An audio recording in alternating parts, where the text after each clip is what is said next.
من لە 12/5/1939دا لە شاری سلێمانی لەدایک بووم.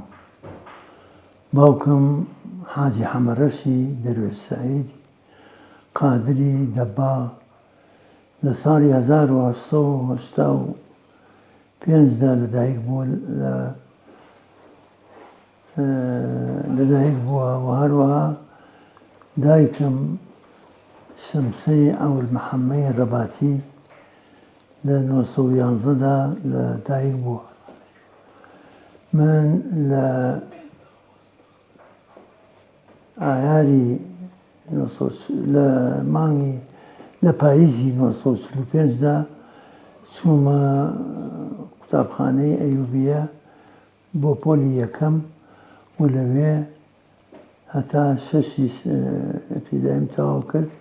لە پاشە هەر لە سلێمانی بە قۆناغەکانی تری خوێندنم تەواو کرد. لە پاشە من هەر لە خوێندنە چوومە پەیمانگەی زانستە کۆمەڵایەتیەکان لە بوخارست ساڵی 1962. لە پاشە لە 1974 چوومە پەیمانگەی زانستە کۆمەڵایەتیەکان لە مۆسکۆ و ئەو دوو پەیمانگەیەشم تەواو کرد. لە ساڵی 1956دا لە سلێمانی بۆ یەکەمین جار خانەی مامۆستایان کرایەوە. لە یەکەم دەورەدا من لەوێ وەرگیرام و خانەی مامۆستایانم تەواو کرد. لە ساڵی 59دا بووم بە مامۆستا و 11مین کەس بووم لەبەرەوە لە شاری چوارتای شارباژێر دامەزرام بە مامۆستا. ساڵێک لەوێ مامۆستا بووم. لە پاشا بە شێوەیەکی ئیداری گوازرامەوە بۆ قوتابخانەی خەراجیان لە ناحیەی عەربەد.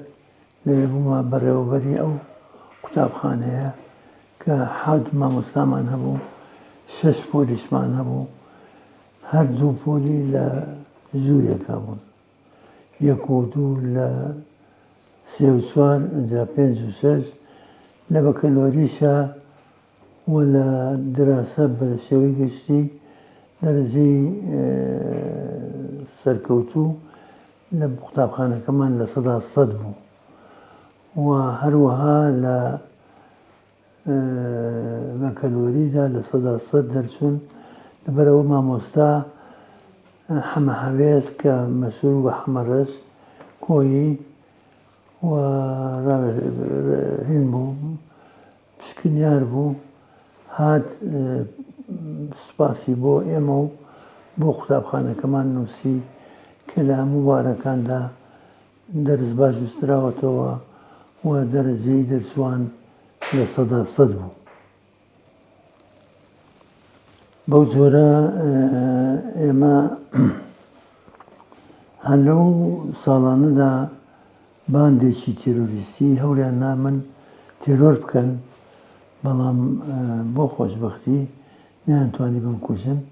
3-4 خەنجەریان لە پشت و لەسەر و چاومدا. لە پاشە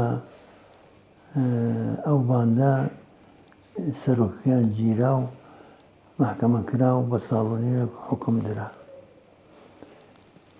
من لە 62دا لەلایەنی حیزبی شیوعی خۆمانەوە نێردرام بۆ بوخارست، بۆ ڕۆمانیا، بۆ خوێندن لە پەیمانگەی زانستە کۆمەڵایەتیەکان. ئەو پەیمانگەیم تەواو کرد. لە پاشە لە وەختێکە کودەتا شوومە ڕەشەکەی 8 شوباتی 63 ڕوویدا و خەڵکەشی زۆری قڕ کرد. لەو کاتەدا ئێمە لە ماڵ لە کوردستان نەبووین، بۆیە داوامان کرد لە حیزب کە بگەڕێنەوە بۆ خەباتی نهێنی لە ناوەوە. پاشان برادەران بڕێرن ناکەمە نەگەڕێمەوە، وتیان ئیشێکی ترمان پێێتە. ئەویش ئەوە بوو ناردیانم بۆ بڵغاریا بۆ ئێزگەی نهێنی حیزب دەنگی گەلی عێراق کە لەوێ کاری ئەکرد و لەو ئێزگەیە بووم بە کارمەند و بەرپرسی بەشی کوردی و مامەوە هەتا نزیک بە داخستن ئەو کات گەڕامەوە بۆ کوردستان. یەکەمین ئیزاعەیە کە دەستمان کەوت ئیزاعەیەکی باش بوو، برادران بە یارمەتی لە سۆڤێتیان وەرگرتە بوو. ئەو ئیزاعەیە گەیاندایە بەیروت، لە بەیروتیشەوە من نەقڵم کرد بۆ قامیشلی و لە قامیشلیەوە بە مەفرەزەیەکە گەیاندمە کوردستان و ئەو ئیزاعەیە لە کارە بوو تا تاوانەکەی پشداشان کە برادران خۆیان بۆ ئەوەی نەکەوێتە دەست درێژکاران سووتانیان. لە پاشا ئیزاعەیەکی ترمان بۆ هاتە یەکێک لە باڵۆزخانەکانی وڵاتان لە وڵاتە ئیشتراکیەکان. لەوێ لە برادرێکە بوو لە حیزبی سۆسیالیست بە ناوی خاڵە حاجی کە برادرێکی زۆر بە خزمەت و هاریکار بوو. ئەو ئیزاعەیەی لەو سەفەرەتەوە بۆ وەرگرتین و بۆی گەیانینە کوردستان و لەوێ ئەو ئیزاعەیە سەر لە نوێ دەست بەکار بوو. لە پاش ئەوە ئیزاعەی دەنگی گەلی عێراق بە سڕی لە بولغاریا دەرەچوو، بەڵام ئێمە وامان ئەوت کە لە بولغاریا نییە، لە ئەڵمانیایە بۆ ڕێونکردن لە دەستگای مخابەرات و دەستگا هەواڵگریەکانی ڕژێمی دیکتاتۆری سەدام دەکرێت. لە پاشا من لە 67 گەڕامەوە بۆ کوردستان و لەو فترەیەشدا من ئەرچێکم پێسپێرا لە ناو پێشمەرگەدا کە بچم لە سووریا لە قامیشلی قیادەی ڕێکخراوێ بکەم کە ئەرچی سەرەکیمان ناردنی چەک و جبەخانە بوو بۆ پێشمەرگەکانی کوردستان و توانیمان بە دەیان تەن چەکی سووک و چەکی قورس بنێرین بۆ کوردستان بۆ پێشمەرگەکان. لەو بارەیەوە زۆر برادران تەقدیری منیان کرد و پاڵێوران بۆ ئەندامەتی کۆمیتەی ناوەندی حیزبی شیوعی عێراق. بەناوی خۆی بەخشندەی میێرەبان، سڵاو لێ بینەرانی کەناڵی ئاسمانی پەیام. بەرنامەی جێپەنجەی ئەمڕۆمان لەگەڵ جەلال حاجی حەمەڕەشی دەروێش سەعیدی قادرە ناسراوە بە جەلال دەباخ لە پێشکی بەرنامەکە ژیاننامە و سیڤی خۆی باسکردن. ڕاستەوخۆ ناو بەرنامەکەمەوە. کاک جەلال خۆشحاڵم ئەمڕۆ بتوانین لەسەر ژیانی سیاسی و ژیانی ئەزمونەکانی نووسینی خۆت گفتوگۆ بکەین لە بەرنامەی جێپەنجە. لە ساڵی بەشێک لە ژیاننامەی خۆت باس کرد لە پێشکی بەرنامەکە. لە ساڵی 1945 کاتێک ئەچیتە قوتابخانە لە سلێمانی ڕووداوێک باسەکەی وەکو لە سەرەتای تەمەنتا کە مامۆسایەکتان هەبووە ناوی غانمەفەنی بووە، سزای داون. حیکایەتەکەی چۆن ئەگە بۆ بینەران باسی بکەیت؟ بەڵێ غانمەفەنی پیاوێکی مامۆسایەکی موسڵاوی بوو، پیاوێکی باش بوو، بەڵام لەسەر شێوازی کۆن هەر قوتابیەک هەڵەیەکی بکردایە کەم کوڕێکی هەبوایە لەبەر چاوی هەموو تەلەبەکانە هات ئەوی قەڵەمم بۆ بێنن، 4 قەڵەمی قسە ئەم بینی پەنجانەیەوە بە دەستە گەورەکانی خۆی ئەیگوشی. جای پرسی چۆنم بۆ تۆ؟ ئەبۆ تۆ بوویتە زۆر باشی. کە ڕتێک نازانم لەسەر چی بوو، منیش کەوتمە بەر ئەو سزایە، 4 قەڵەمی قسە بینی دەستم بەو دەستە زلەی خۆی گوشی، وتی چۆنم بۆ تۆ؟ وتم زۆر خراپی. چەند مەحاوەلەی کرد و گوشی و ئازاری دام، هەروتم زۆر خراپی تا ناچار بوو وازی لێ هێنا. لەو فترەیەدا لەمە قوتابخانەی ئەیوبی کوڕان مامۆستا عەزیزی میرزا ساڵح بەڕێوەبەر بوو و مامۆستاشی پەروەردگاری ناسراو بوو لەو قوتابخانەیەدا. بەڵێ تۆ بۆچی ئەم ڕووداوت هێناوە لە ناو یاداشت و بیرەوەریەکان تا باسیەکەیت؟ باسم کردووە کە لە کۆنا پەروەردەی ئەو وەختە هەندێ لایەنی کۆنی هەبوو کە ئێستا باوی ئەمەنەوە و گۆڕراوە نابێ بە زەبری لێدان و بە تووڕەبوون و بە هەڕەشە لەگەڵ تەلەبە ڕەفتار بکرێ بە پێچەوانەوە بێ بە خۆشەویستی و بە ڕێز لەگەڵ تەلەبە ڕەفتار بکرێ بۆ ئەوەی باوەڕیان بە خۆیان بێ بۆ ئەوەی بە چاچی دەرسەکان فێر بن و لە دوا ڕۆژە بتوانن بە چاچی خزمەتی گەل و نیشتیمانەکان بکەن. بەڵێ هەر ڕووداوێکی تریش باسەکەی ساڵی 1943 جەناوی باوکتە ڕوا بۆ حەج لە ناو کەشتیەکە کە ئەڕۆن باسی یەکێ لە کوردەکانە گێڕیتەوە کە دەست و قاچیە بەسن ئەوانەی لەگەڵیا بوون و فڕێنە ناو ئاوەکە ئەخنکی ئەو حیکایەتە چۆنەوەیان؟ بەڵێەوە هەموو جارێک باوکم باسیەکە دەیوی ئەمە کە ڕۆیشتین بە پاسە گەورەکان ڕۆیشتین بۆ یافا لەوێەوە بە سواری باخیرە بووین و ڕۆیشتین لە ڕێگا خەڵقەکە ئەبوایە زەخیرە بەرێت ئەبوایە خۆی خواردنی خۆی ئامادە بکات.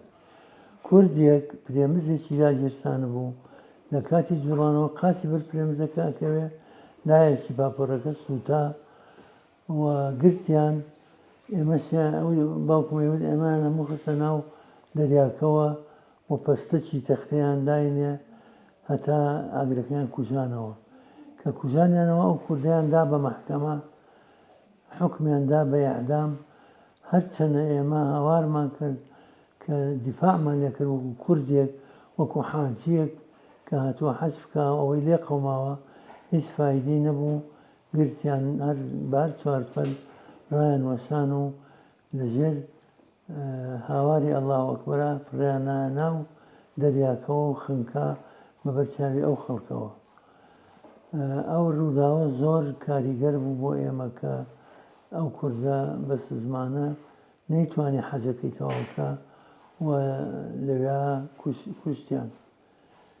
ئەو کوردە خەڵکی سلێمانی بوو؟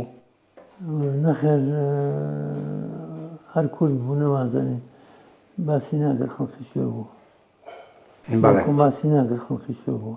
بەڵێ بێگومان کە تۆ باسی قۆناغی سەرەتایی خوێندن و هەروەها قۆناغی ناوەندی خۆت ئەەکەیت باسی ئەوە شەکەی کە لەو کاتانەدا کە لە ناو شاری سلێمانیا ئێوە دەورتان بینی و ڕۆڵتانە بووە. ڕووداوێکی تر باسەکەی کە گرنگە لە مێژووە بۆ شاری سلێمانی لە 1955 ئەو کاتە مەلیک فەیسەڵی دووەم کە پێیانەوت مەلیکە پچکۆل دێ بۆ سلێمانی ئێوە ئەچنە پێشوازی. لەو پێشوازیە دیمەنی پێشوازیەکەەوە ڕووداوەکە چۆن بوو کە فەیسەڵ دێتە سلێمانی و ئێوە ئەچەند بەرەو پیری؟ ئێمە لە قوتابخانە و لە یەکێتی گشتی قوتابیانی عێراق و لە برادرانی شیوعیەوە ئاگادار کراین کە بەشداریەکی کاریگەر بکەین لەو پێشوازیەدا بە تایبەتی دیار بوو کە ئەزانرا شێخ مەحموودی نەمەر مەلێکی کوردستان لەو پێشوازیەدا ئامادە ئەبێ. کاتێک لە داریکەلیەوە ئەو وەختە کە شێخی نەمەر دوورخرابەوە ئەویش هات بۆ پێشوازی مەلیک فەیسەڵ خەڵقەکە لە مشیراوە و لە ڕێگاوە هەموو مەوکبی مەلیک فەیسەڵیان بەجێهێشت و چوون بۆ پێشوازی شێخ مەحموودی نەمەر. من لەو بیرەوەریەدا برادرانم منیان قسە سەرشان وتارێکم خوێنەوە بە خێرایی و بە چەپڵ ڕێزان پێشوازی کرا باسی تێکۆشانی شێخی نەمەرم کرد زۆر بە کورتی. باشە بۆ یعنی لە مەراسیمەکە لە هی فەیسەڵی دووەمەوە گۆڕا بۆ مەلیک مەحموود ئەمە تێکەڵ بوو باسەکە لێ؟ تێکەڵ نەبوو قوربان خەڵقەکە زۆر دڵگران بوو کە مەلیک مەحموود گیرا و دوورخرایە بۆ هەندستان و پاشان کە هێنایەنەوە ڕێگەیان نەدا حکومڕانیەکەی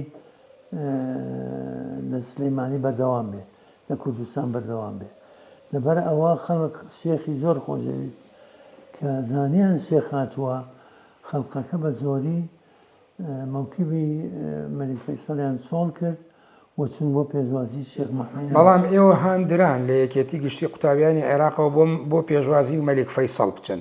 بەڵێ ئێوە ئەو کاتانە طبعاً یەکێتی گشتی قوتابیان ڕێکخراوێک بوو سەر بە حیزبی شوعی عێراق بوو. حیزبی شوعیش دژی دەسەڵاتی پاشایەتی و مەلەکی بوو. چۆن بوو لەو کاتانە کە ئەو دژایەتی دەسەڵاتی مەلەکیە کرد ئەڕۆن پێتانەڵێ بە گەرمی پێشوازی مەلیک فەیسەڵ بکەن؟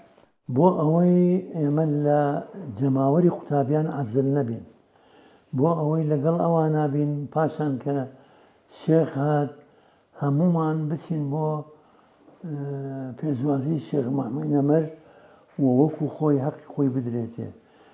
ئێمە ئەو وەختە کە شێخی نەمەر هات هەمومان چوین بۆ پێشوازی شێخی نەمەر و بە چاوی خۆم دیم ئەو جەماوەرە سیارەکەی شێخیان بەرز کردەوە، سوێرەکە سیارەکەی کوژانەوە و چەند کیلۆمەترێک ئەو خەڵکە سیارەکان هەڵگرت تا لای باخی گشتی. لەوێەوە چووە گەیانیانە ماڵی نەقیب شێخ مستەفای نەقیب کە لە لای مزگەوتی بنتەبەق بوو کە خزمی نزیکی شێخی نەمەر بوو. لەوێ شێخ لەو ماڵە دانیشت کە دوو دەرگایە بوو. خەڵکەکە لە دەرگایەکەوە سەرەیەگەرە چوو بۆ پێشوازی و دەستماسکردنی شێخ لە دەرگایەکەی تریسەوە چونە دەرێ.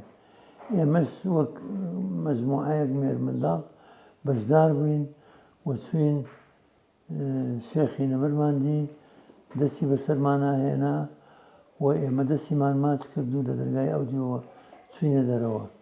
لەویا من بە چاوی خۆم دیم بۆ ڕێزلێنان لە شێخی نەمەر تەنانەت ئەفسەرانی عەرەب خەڵقی عەرەبیش ئەهاتن و چۆچیان دادا و دەستیان ماچە کرد و لە دەرگای ئەو دیەوە چونە دەرەوە. ئەی مەلیک فەیسەڵ چی بەسەر هات؟ مەلیک فەیسەڵ بردیان عەزل بوو، چەند هینێکیان موکبێکیان بۆ دروستکردن بوو، لە پاشا بردیانە بۆ شوێنی دانیشتنی خۆی لەوێ پێشوازیان کرد و لەوێ مایەوە. تۆ فەیسەڵت بینی؟ بەڵێ خۆت بینیت بە چاوی خۆت؟ بەڵێ بە چاوی خۆم فەیسەڵم بینی. ئەو کاتانە هێشتا بڵێن شوعیەکانیاوە پێوتێت چەپەکان کە پێشی سەردەمی دەسەڵاتی مەلەکی بوو نەکەوتبوو یعنی بەریە کەوتن و دژایەتیکردنی دەسەڵاتی پاشایەتی کە خۆیان بە کۆنەپەرستی پاشایەتی ناویانە برد. ئێمە هەر لە سەرتاوە حیزب لە دژی حکمی پاشایەتی بوو و ڕۆڵێکی کاریگەری لە شۆڕشی 14 تەمووزە دی بۆ ئەو شۆڕشە کە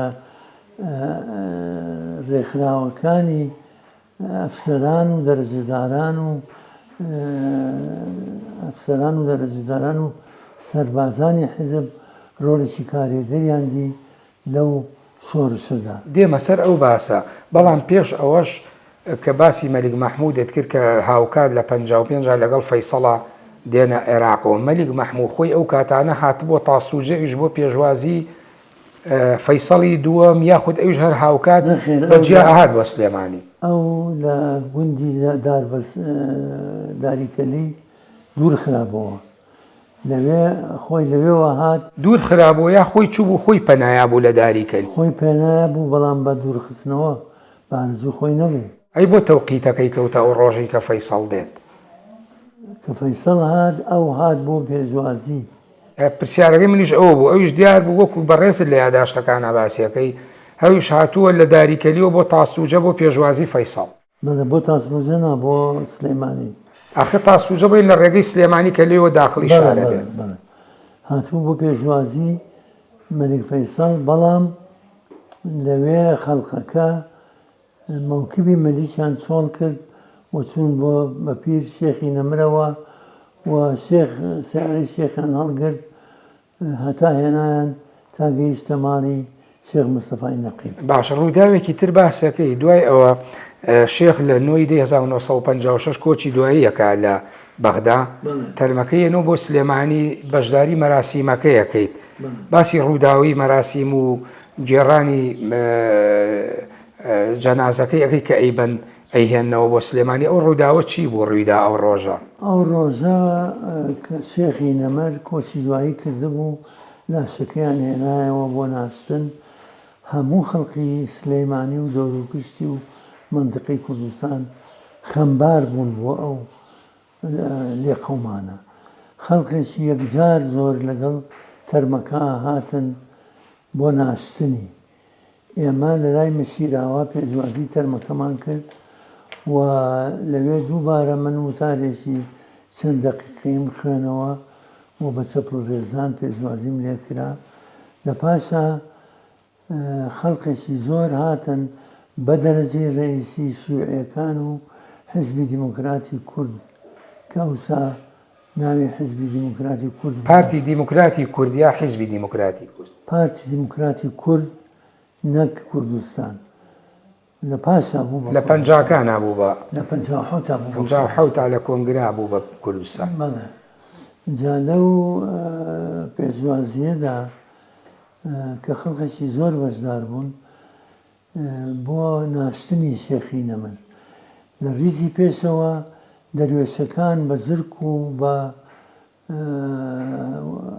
یا ئەڵڵا و بە وتافەوە ریزی خۆیان گرتبوو لەبەر ئەوەی کە ڕێزێکی تایبەتیانە بوو بۆ شێخی نەمەر و بە تایبەتی بۆ تەریقی قادری ئەوان لە ریزی پێشەوە بوون لە پاشا برادرانی حزبی شیوعی بەشداریەکی زۆریان هەبوو لەگەڵ برادرانی حزبی دیموکراتی کوردی پارتی دیموکراتی کورد و لەگەڵ لایەنەکانی تر و خەڵکی سەربەخۆ ئەو کاتانە کە هێنایانەوە بۆ خۆی شێخ لەتیفی کوڕی لە سژنا نەبوو شێخ لەتیفی کوڕی لە سزنا بوو لە سزنی سەرەوە لە سلەیمانی ئەمەی کە پێوترا فولکەی سجن ئەو شوێنە ئێستا شوێنی پارکی دایکە لەوێ بوو بەداخەوە ئەو شوێنە لە باتی بیهێڵنەوە و بیکەن بە مۆزەخانێکی گەورە کە خەڵکێکی زۆری تیا گیراوە و کردیان بە پارچی دایک قەیناکە ئەوە سەر باشە بەڵام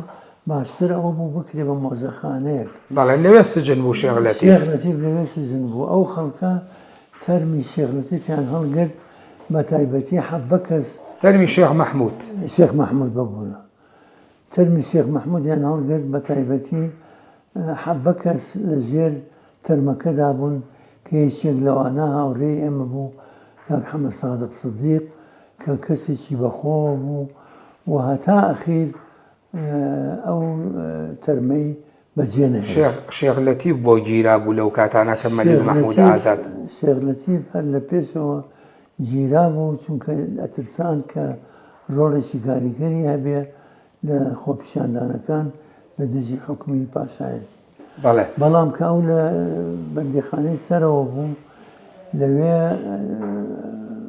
خۆپیشاندانەکە بە هێزێکی زۆرەوە کەوتنە ڕێ بۆ ئەوەی بچن شێخی نەمەر ئازادکەن گەیشتنە بەردەرچی سەرا لە بەردەرچی سەرا پیاوانی ڕژێم تەقەیان لە خۆپیشاندانەکە کرد و لەوێدا زۆر کەس شەهید بوون بە تایبەتی ڕووی گولەیان کردە سنگی ئافرەتان کە لەوێدا هاوسەرەکەی ڕەسۆلی گۆرانی بێژ شەهید بوو و خەڵکەشی زۆری تریش برینار و شەهید بوون بەڵام خەڵکەکە وازیان نەیەنا تەرمەکەیان دانا و بە سەقامی پیرەمێدا سەرکەوتن بڕۆن بۆ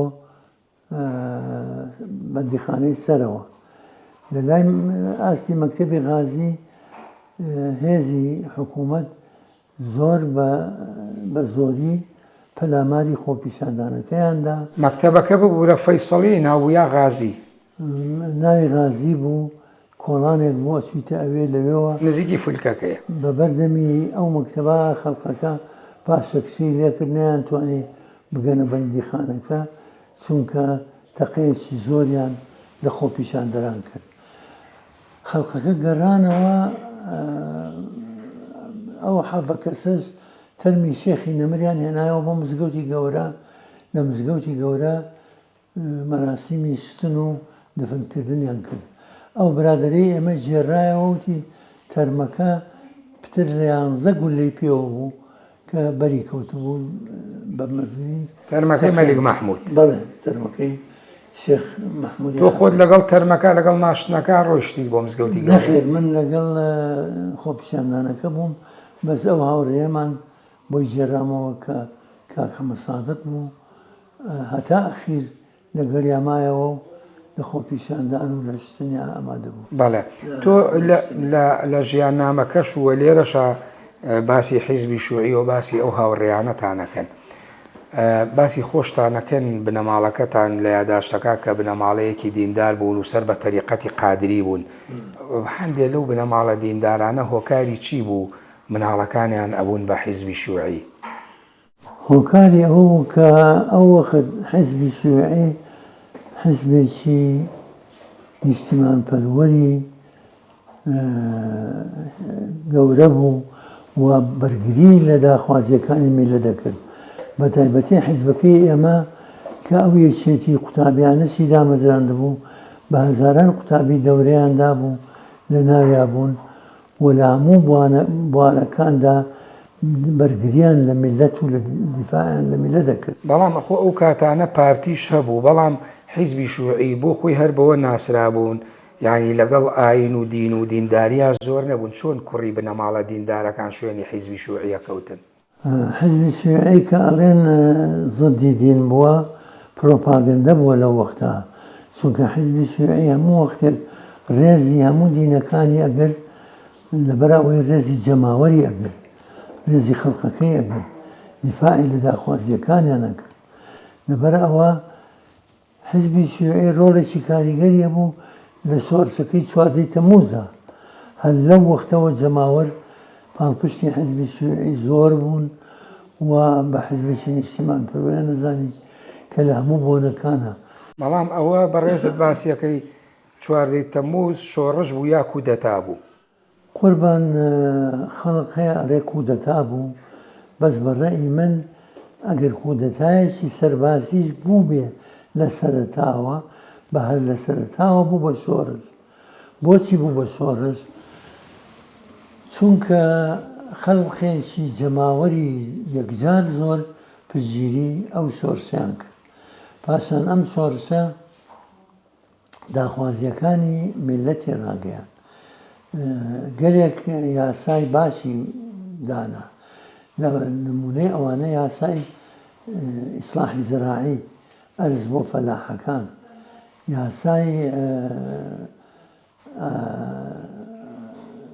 مافەکانی ئافرەتان وەگەلێک یاسای تریدانا بۆ بەڵام خۆت ئەزانی لەوانەیە معلومی جەنابیشتە لە زانستی مێژووشە شۆڕژ ڕەهەندێکی دوورمەودای هەیەواتە زەمینە سازیەکی قوڵەیە بەڵام لە ناو هێزێکی عسکەریە فێرقەیە یا کودەتایەگەوەی کە پێوترا زوبات الئەحرار ئەفسەر ئازادی خوازەکان دێن کودەتاکەن لە دەرەوەی بەغداوە ئەچن شتێکی کتوپڕ ڕوئەیە ئەمە بۆ خۆی شۆڕشە یا ئەمە کودەتایە چکە کودەتا کتوپڕە شۆڕش زەمینەیەکی قوڵتری چەند ساڵی ڕابردووە کۆمەڵی کێشەی کەڵەکە بوو هەیە لەسەر ئەوانە قسە ئەکاوە پەیامی ئێمانەفێستیە خۆتەرەحکردنیە گوتاری هەیە بەڵام ئەمە لە پڕ شتێک بوو کۆمەڵی ئەفسەری ئازادی خواز ڕێکیان خستە بوو ڕوویدا بەسەر بڵێن دەسەڵاتی مەلەکیە لە عێراق ئەوە لە پڕ نەبوو تێکۆشانێکی دوور و درێژی لە دواوە بوو بە تایبەتی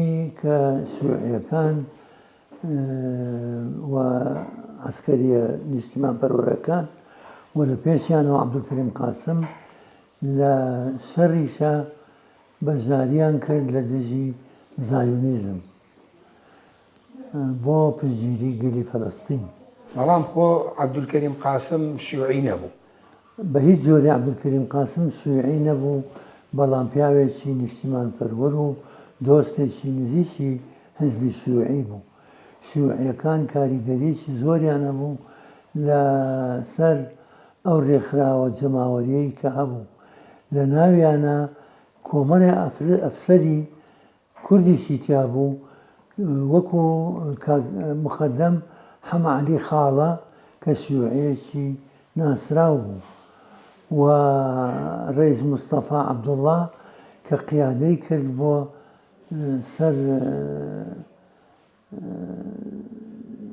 سەر هینەکە مەقەڕێ مەڵبەندی مەلەکی کاوی شیوعەیەکی ناسراو بوو. لەبەر ئەوە ئەوانەی تریش فازڵ عەباس مەهداوی و ئەفسەرەکانی تر کە لە دواییە محکەمەی شەعبیان پێکهێنا بۆ محکەمەکردنی تاوانکارانی ڕژێمی پاشایەتی و ئەوانە هەمویان شیوعی بوون. دۆستێکی زۆریشمان لە ناویانە هەبوو. لەبەر ئەوە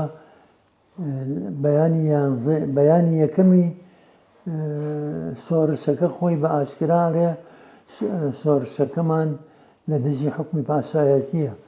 شۆڕشەکەمان ڕژێمی قڵب کردەوە و مەلەکیەتی لە ناو برد و ڕژێمێکی تازەی دامەزران کە ئەویش کۆماری عێراقە. بەڵام تۆ هەر بەڕێزت خۆت لە کتێبەکە باسیەکەی دوایی بە دیکتاتۆر باسیەکەی تۆڵی کەریم قاسم ناژڕی عەبدولکەریم قاسم ئەو گۆڕانکاریە چییە لە تێڕوانینی توایە ساڵی نیشتیمان گۆڕانکاری لە تێڕوانینی من و شیوعەکانە نەبووە. گۆڕانکاری لە ڕەفتار و سیاسەتی عەبدولکەریم قاسمە هەبوو. عەبدولکەریم قاسم لە ژێر پاڵەپەستۆی کۆنەپەرستیدا هەڵوێستێکی دیکتاتۆرانەی فەردی تاقەکەسی گرتە بەر. بەس ببوورە کۆنەپەرستی چییە لە نێوانی دوو کەوانە کە ئێوە زۆر جار ئاماژە بە کۆنەپەرستیەکرێ ئەو کۆنەپەرستانە کێ بوون لەو کاتە؟ خۆ تۆ بەڕێزت باسیەکەی بە هەزاران شیوعی و شەقام تەپوتۆزیە کرد. شیوعیەکان پشتیوانی کودەتاکەی عەبدولکەریم قاسمیان کرد. ئەی کە ئەو هەموو هەزاران خەڵکە کردی لەناو ئەو خەڵکە ئەو کۆنەپەرستانە کێ بوون کەوتە ئەو کۆنەپەرستانە ئەوانە بوون کە ئەیانویست شۆڕشی 4 تەمووز لەناو بەرن. بۆ نمونە حتا نووری سەعید ترسا و جلی ژنانەی لەبەر کرد. جەماوەرەکە گرتیان ڕایان کێشا و سەحلیان کرد. ئەو سەحلکردنەی بەدڵی ئێمە نەبوو، بەدڵی شیوعەکان نەبوو، بەدڵی عەبدولکەریم قاسم نەبوو. ئێمە دەمانوێت بژیرێ بدرێ بە دادگا و ئەو وەختە حکمی میلەتی بەسەرا بدرێ. باش ئەیە کە شیوعیەکان ئاوا بوون ئەوە نەزۆر بوون بۆچی خۆیان حکومیان نەگرتە دەست؟ یعنی بۆ خۆیان سەرۆکایەتی ئەو شۆڕشەیان نەکرد کە بەڕێز دەڵێی شۆڕش بۆی چوارێ بەڵێ شۆڕش بوو. لە پاشە با بڵێن بۆ نیقاش بڵێن کودەتایەکی عەسکەری بوو. هەر لە یەکەم ڕۆژەوە بوو بە شۆڕش. بەچی بوو بە شۆڕش؟ بە ڕاگەیاندنی ڕژێمی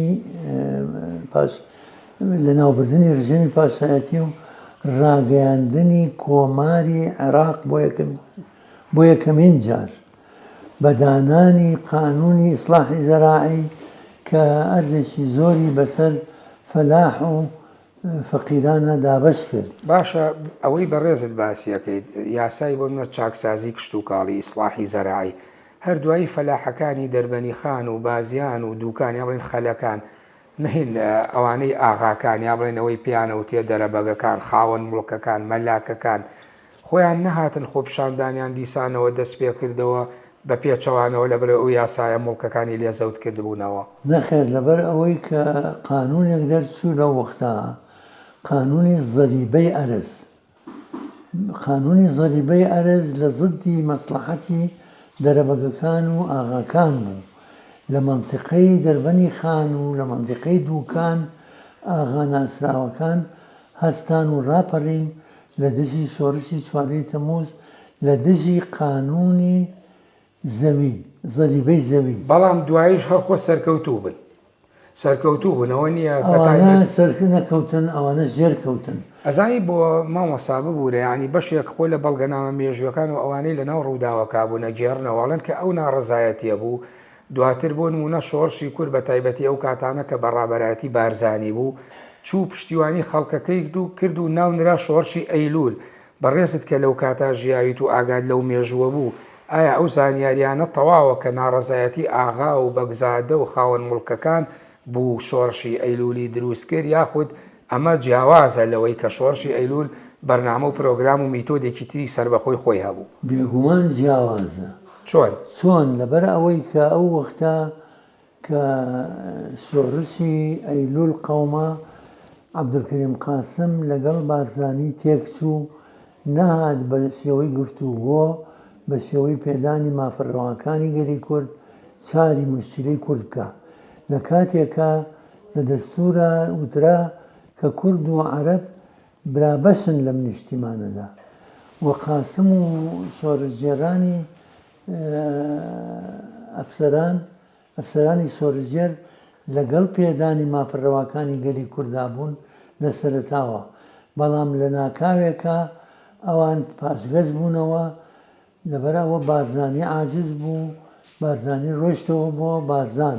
خۆ بە هەر خۆشی بارزانی لە یەکێتی سۆڤێتەوە هێناوە بۆ عێراق عەبدولکەریم قاسم خۆی پێشوازی نەکرد لە مەراسیمی تایبەت لە بەغدا. سەرکەوتنێکی گەورە بوو کە شۆڕش بڕیاریدا کە هەموو ئەوانەی ئاوارە بوون و دوور خراونەتەوە لە وەختی خۆیان و بەشداری شۆڕشەکەی قازی کورد بوون لە مەهاباد بە سەرۆکایەتی قازی محەممەد بگەڕێنەوە دوای 12 ساڵ لە ئاوارەیی بۆ وڵات. کەواتە یعنی خۆپشاندانەکەی دەربەنی خان و خەلەکان و بازیان ئەو ناوچانە ئەوە نەبوو سەرەتا و بزیسکی دروست بوونەوەی شۆڕشی ئەیلولەوە نەخێرەوە ئەوە کارێکی کۆنەپەرستانە بوو لە دژی قانونی زەریبەی ئەرز، بەڵام بارزانی کە ڕۆیشتەوە لە برای مەحمەد نوێنەری بارزانی بوو هات وتی لەگەڵ برادرانی مەکتەبی سیاسی حیزبی شیوعی وتیان با ئێمە بەیانێکی مشتەرەک دەرکەین لە دژی ئەو ئاغا و دەرەبەگانەی لە دووکان و لە دەروەی خان ڕاپەڕێون لە دژی قانونی زەریبەی زەوی. برادران وتیان زۆر باشە خۆت سیغەیەک حازر کە. مامۆستا برای مەحمەد خۆی سیغەیەکی حازر کرد کە هەردوو لە بە ناوی حیزبی شیوعی و پارتی دیموکراتی کوردەوە ئەو بەیانە دەرکەن. لە پاشا کە بارزانی لەرە بوو مامۆستا برای مەحمەدیش ڕۆیشتەوە بۆ کوردستان و چاوی بە بارزانی کەوت، جوابی نرد کە ئەو بەیانە ناوی حیزبی پارتی لێلابن. بەیانەکان تەنیا بە ناوی حیزبی شیوعیەوە دەرچوو لە دژی قانونی زەریبەی زەوی ئەوانەی کە معاداتی ئەو قانونیانە کرد لە دژی ئاغا و دەرەبەکەکان. بەڵام هەر بۆ خۆی دوایی ببوورە بەشێک لە ئاغا و دەرەبەکەکان شۆڕشی ئەیلولیان پێک نەهێنا، پارتی پشتگیری نەکرد. مساعدە بکە ئەو وەختە کە بارزانی گەڕابەوە بۆ بارزان حکوومەت جێشێکی زۆری نات بۆ کوردستان و بۆ مردومانی کوردستانی کرد. بارزانیش ئەو وەختە ناچار بوو شۆڕشی ئەیلولی ڕاگەیان. لە ڕاگەیاندنی شۆڕشی ئەیلولە طبعاً پارتیش و مامۆستا برای مەحمەد و هەمویان لە دژی ئەو ڕاپەڕینە بوون دژی زەریبەی ئەرز کە ئەوەیان کرد خەڵقێک لە ناو ئاغاکانە پیاوی باش بوون چوون تەییدی شۆڕشی ئەیلولیان کرد. و من دەتوانم لەو ناحەیەوە کۆمەڵێکیش ناو بەرم کە تەییدی شۆڕشی ئەیلولیان کرد و ئەو وەختە شۆڕشی ئەیلول بەرنامەیەکی قەومی بڵاو کردەوە و بوو بە شۆڕشێکی نەتەوەیی ڕزگاری خواست لە دژی چەوسانەوەی نەتەوایەتی. بۆ خۆی شوعیەکان یا چەپەکان شۆڕشی بارزانیان بە شۆڕشێکی دەرەبەگایەتی و چۆنەڵی ئەوانی فیوداڵ و خێڵەکی وێنان نەئەکرد بەشێکی ئەوەی سیاسی ئەو کاتانە نەخێر ئێمە وەسایقمانەیە کە لەگەڵ گۆڕانی طبیعەتی شۆڕشەکەدا بە قیادەی بارزانی حزبیش سیاسەتی خۆی گۆڕی بەوەی کە تەئیدی ئەو شۆڕشەی کرد و بە شۆڕشێکی نەتەوایەتی دانا و لە پاشا داوای لە جەیش و لە حکوومەتی قاسم کرد کە بە شێوەی ئاشتی و دۆستانە ئەو مەسەلەیە چارەسەر بکەن و کۆتایی بەسەر بێنن. بەڵام کێشەکە قوڵتر نەبوو پێشی شۆڕش، ینی لە سەردەمی مەلەکیە بۆ خۆی فەهد کە بڵێن دامەزێنەر و بڵێن ڕابەری ڕۆحی شوعیەکان بوو لە عێراقا، هەر خۆی کوردی وەکو تورکمانوانە بە کەمینە ناناسان. ئەوە هەڵەیەکی گەورەیە کە زۆر کەس کەوتۆتە ئەو هەڵەیەوە. فەهد باسی کەمینەی کورد دەکا، نەک وەک نەتەوە باسی کەمینە ئەکا وەک عێراق. طبعاً کورد لە ڕووی نفوسەوە لە عێراقا کەمینەیە، عەرەب و لایەنەکانجە زۆرینەن، بەڵام لە پاشا پێ بە پێی پەرەسەندنی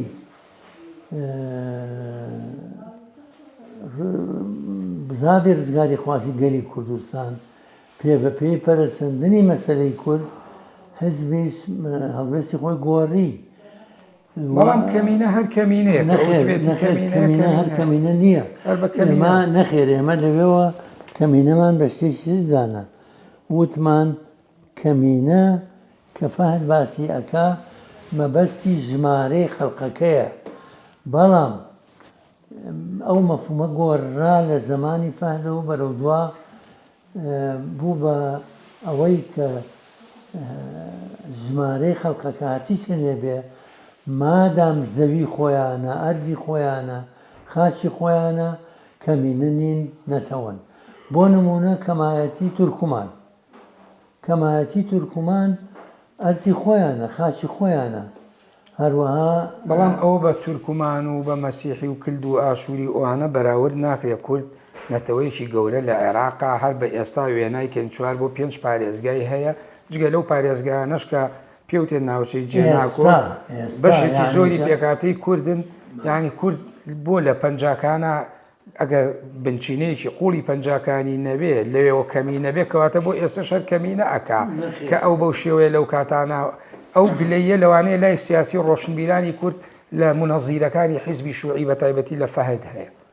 نەخێرەوە ئەو ڕخنەیە ناگیرێ، و ئەو ڕخنەیە قسەیە کە لە دژی شوعیەت و لە دژی فەهد و زۆر پوچەڵە. بۆ ئەو وەختە کە مەسەلەی کورد مەسەلەی گەلێکە، ئەرزی خۆی هەیە، خاچی خۆی هەیە، زمانی خۆی هەیە، مێژووی مشتەرەکی خۆی هەیە، ئابووری خۆی هەیە.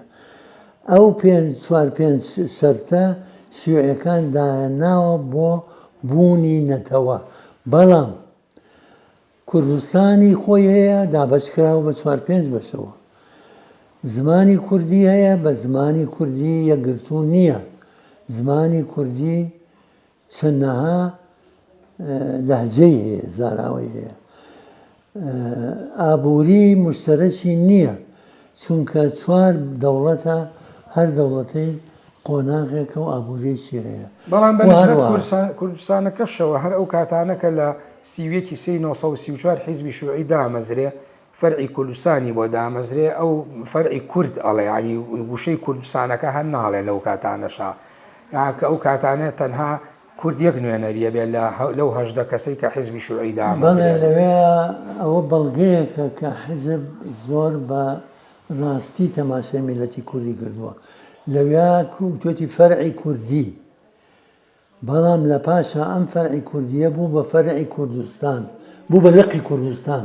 ئەوە بزانام لە کۆنفرانسی یەکەم لە 45 جابێ بۆ کوردستان. نەخێر، لە کۆنفرانسی یەکەم 44 نیسانی 44 نە، لە مؤتەمەری یەکەمی حیزب کە نیسانی 45 بوو، ئەو فەرع دامەزرا. مەلا ڕەسوڵ ڕەنگە ڕێژانی، مەلا شەریف ڕەنگە ڕێژانی، ئەوە هین بوو بەرپرسی ئەو لقە بوو، لقی کوردی. لە پاشا ئەم لقە پەرەی پێدرا بۆ لقی کوردستان، پاشان بوو بە هەرێمی کوردستان، و لە دواییە بوو بە حیزبی شیوعی کوردستان. باش، بەرنامەی خۆی هەبوو و نظامی داخلی. ئێمە ئەگەر باسی کەین کاک جەلال، یعنی لە سەردەمی مەلەکیە فەهد و هاوڕەکانی ئەعدامەکرێن، یا حیزبی شوعی هەندێکیان لێ ئەکوژرێ و سەرکوتەکرێن، باشە خۆ لە دوای ئەوە سەردەمی جمهوری کە شیوعیەکان زۆر بەسەریانە هەڵەیە و دڵیان پێی خۆش بوو بە هەزارانی لێخستنە بەندی خانەکان و ڕاوەدوینان یعنی واقعی حیزبی شیوعی لە نێوانی دەسەڵاتی پاشایەتی و کۆماریات چ گۆڕانێکی تیا بەسەر هات؟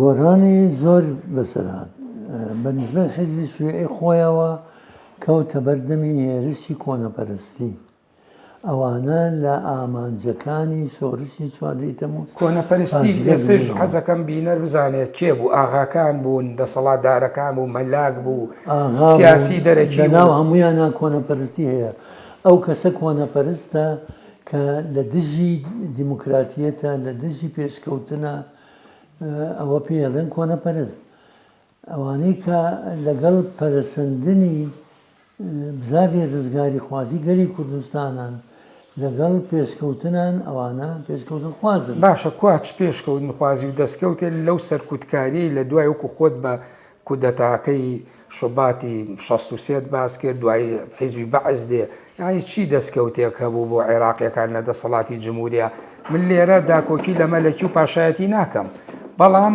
ئەوێ خۆ لە ڕووی لۆژیکیەوە لە ڕووی بابەتیەوە بەراوردێکی سەردەمی دەسەڵاتی مەلەکی و سەردەمی کۆماری بکرێت بەڵێ ئەوە هەر بەراورد ناکرێت بۆ چونکە ڕژێمی شۆڕشی چواردەی تەمووز ڕژێمی گەندەڵی پاشایەتی لەناوبەر لە جێگەی ئەو کۆماری عێراقی دامەزران بۆ یەکەم جار و هەتا ئێستا مەلەکی نییە و کۆماری عێراقی دامەزراوە باشە من سوپاس دەکەم بەشی یەکەمی بەرنامەکەم کۆتایی لە بەشی دووەمە درێژە بە گفتوگۆکەمانەیە بەڵێ بینەرانی بەڕێز و خۆشەویست بەم شێوەیە هاتمە کۆتایی بەشی یەکەمی بەرنامەی جێپەنجە لەگەڵ نووسەر و سیاسەتمەدار جەلال دەباغ تا ئەوکو بەشی دووەم بەخوای گەورە و میهرەبانتان دەسپێرم کاتێکی خۆش بۆ هەموو لایەن